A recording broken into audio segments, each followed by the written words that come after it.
Hello folks.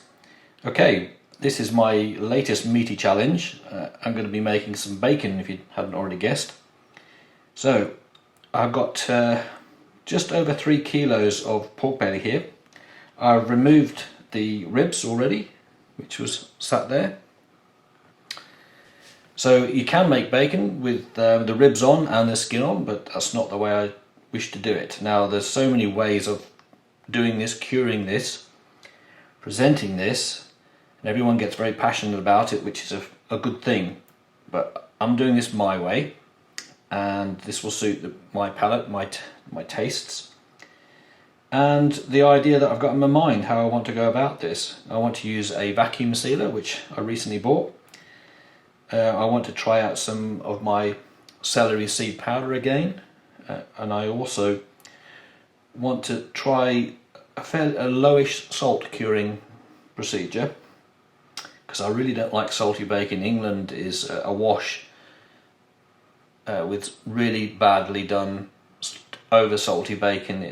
I think it's injected meat. It's just disgusting. So I want to see if I can produce something more akin to the artisanal way of doing things, which is using less salt and a bit more care. So that's the plan. So I've cut this meat into bits already. So that, as I said, I remove the bones there, and I have to remove this bit too because it sits a bit loose on the meat with a membrane in between, so you need to remove that too, and you need to make these as even as possible to make sure that cure. So that's been trimmed off, and you can see the membrane under there where it was joined. So I'm going to save that and make some breakfast sausages with that, so nothing's wasted here, of course. It's all used. And then we're left with that piece there, which is uniformly pretty good, but there was this bit on the edge which was all over the place and untidy for curing, because you get these real thin bits curing at an uneven rate. So that goes into the pot for sausages. And so we've got 2 bits there, and that's kind of what you'll be looking at. The bacon angle, I could take that bit off there, but I don't think I need to in this case, because it's not hanging too loose at all. There might be people out there saying, "I'll get rid of it," but I'm not going to. And this doesn't have anything like that there.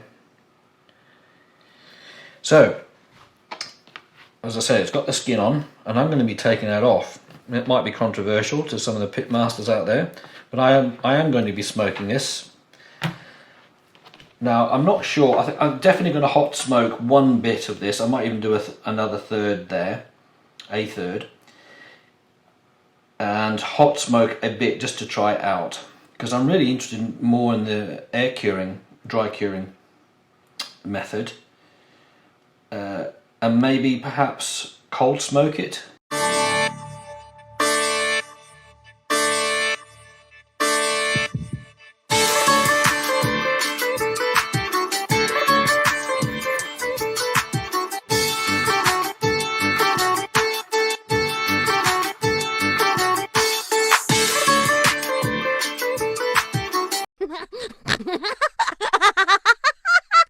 That was interesting. So I decided to take the skin off the biggest piece. Now, on investigation, I didn't really look, to be honest. These pigs are pretty lean. The fat under the skin, I mean, we got 3 mil fat here, and then it just disappeared to absolutely nothing. I was literally under the skin, there's nothing there. So that's not really what I want. I just don't want meat, or it's almost like a meat cut. So that's going to be an interesting experiment, because this is a pretty standard type of pig that we get from the supermarkets here, and they're probably bred for their leanness more than their fatness. Even though it is pork belly, as you can see, it isn't exactly filled with fat. Okay, I've done all the meat trimming. So that meat started out at 3.077 kilos. Now it weighs 2.133 kilos. So using the traditional salting requirements for pancetta or bacon of this description, it's 5% of the weight of the meat. So if we 2133 times 5% equals, so it's 106.65, let's call it 107 grams of salt required. I'm going to go along the pancetta lines, and if you're doing bacon you could do equal salt to equal sugar, but because I'm going to be putting this in a vacuum bag, the salt and the sugar is going to be doing their work more efficiently, is what I believe. So I'm going to lower the sugar to 50 grams, so less than half. So I'm also including 2 tablespoons of celery seed powder, and that's my nitrate contingent, and that hopefully will give me the bacony flavour that I'm after and the colour.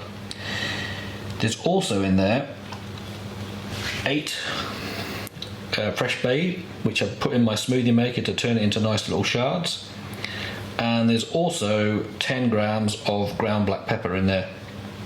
So it's ground black pepper, celery seed powder, demerara sugar, bay and salt, and that's my curing rub.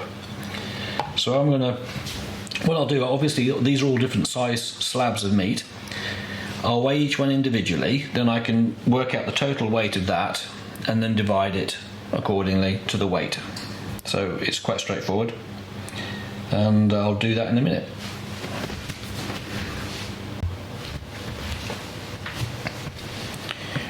Right, going to put the rub on.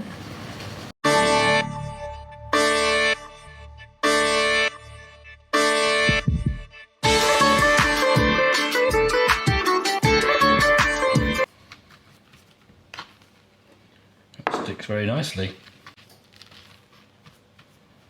Looks uniform.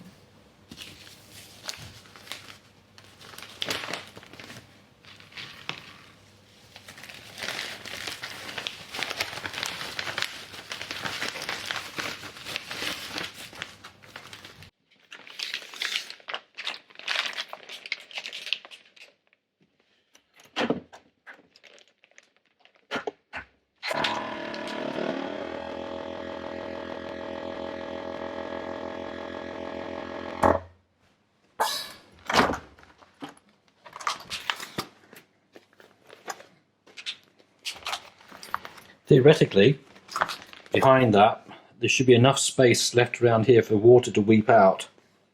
So when I do the turning over like that, it'll all just wick around. It's not an absolute vacuum, it's not bad. But that certainly is forcing that action, accelerating it, which would normally take a lot longer. Well, this is an interesting development. From my experiments into vacuum packing, I left quite a bit of space, not there, that's the bottom seal, side seal, top seal, and look at the moisture. This is 3 hours since vacuum packing, and I would suggest you're not going to get that level of moisture even if it had been there for a day. Incredible.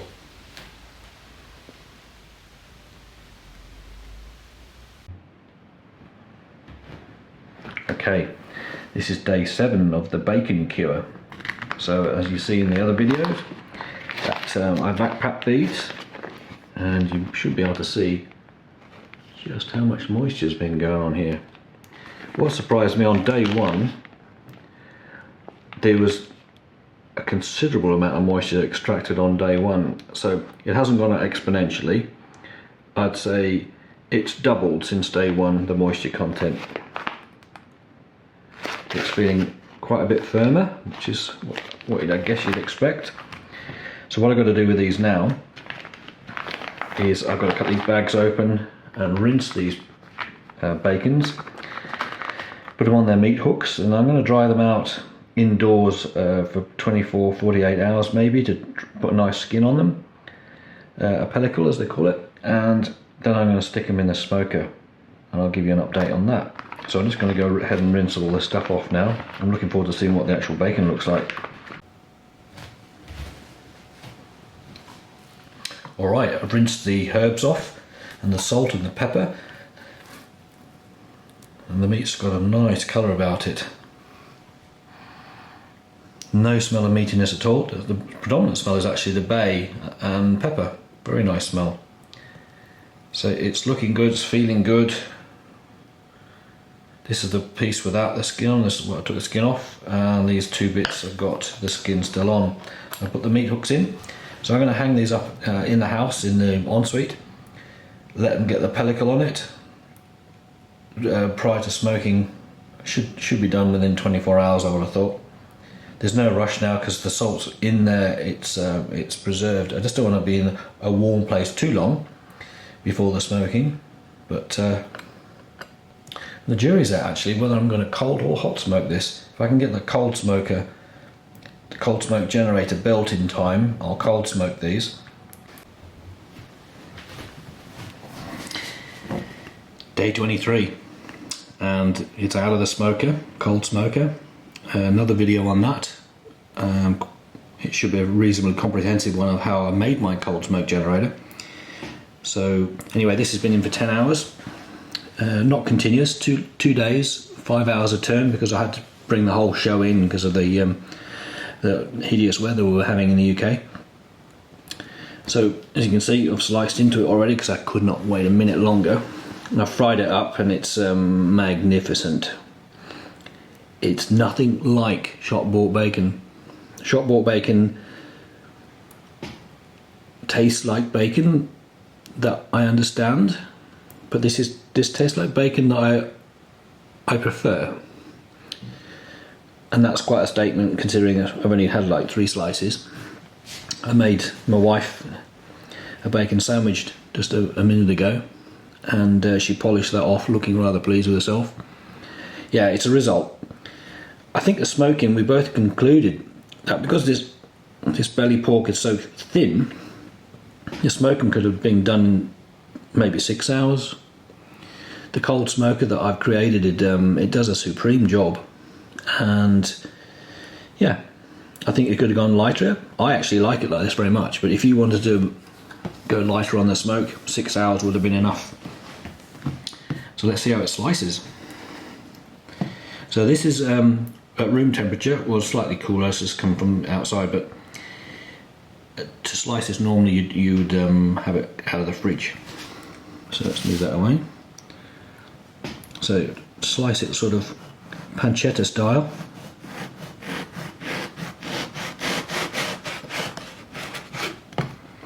So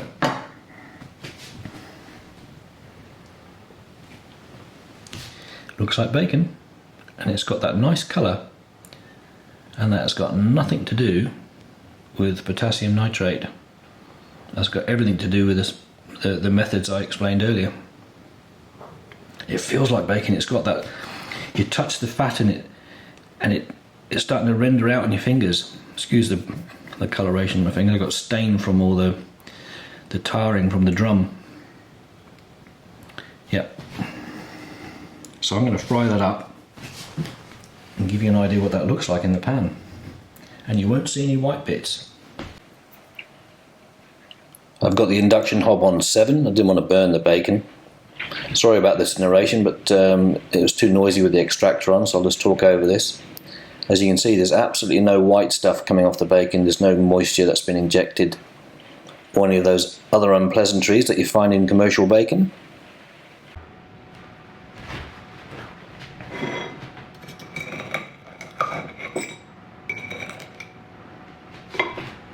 So I'm getting you a close-up.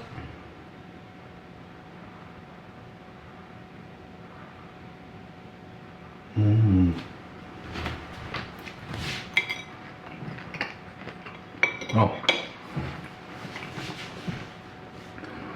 don't know where to start. One thing of great importance here, it's not too salty. So those ratios that I put in the beginning are absolutely spot on. You wouldn't want to change that. Certainly not more. So, sweet in a bacony kind of way. Smoke, but really delicate. I mean, the alder's a good smoking wood. I wouldn't want to put anything too heavy on it because I think it would spoil it, because the meat is just got crammed full of flavour, and then the fat just sort of melts on your tongue. You know, even if they're the most fat fussy child, you could feed them that, and that would convince them that actually bacon's rather nice. So yeah, very happy with this. I've got a fair remember, I will eat that. This here, if that's in focus, yeah. These are the 2 chunks that still have the skin on. Now I think if that meat's anything to go by, if I chop this finely, I think frying like you just saw, the skin would turn into crackling rather than an inedible rind. I mean, in the UK, once upon a time, that was the only way you could buy your bacon. It always had the skin on, or rind. So I'm thinking, if I chop this nice and fine, or pancetta style, maybe thicker, that rind will be wonderfully consumable. And add another layer, texture to it, and flavour, I should think. So there's 2 chunks. I'm going to backpack those, or half of each. And I think a couple of them are going to be presents. This fella here. So working out, Lynn and I, plus that little bit, we've gone through what, 3/4 of an inch, including the odd shaped end bit. So that was 1 big session. That's 2, 3, 4, 5, 6. There's 10. There's 10 2-people sessions for serious bacon adventures with that lot. So working out price wise, so to get that type of bacon in a good deli, not for 2 people,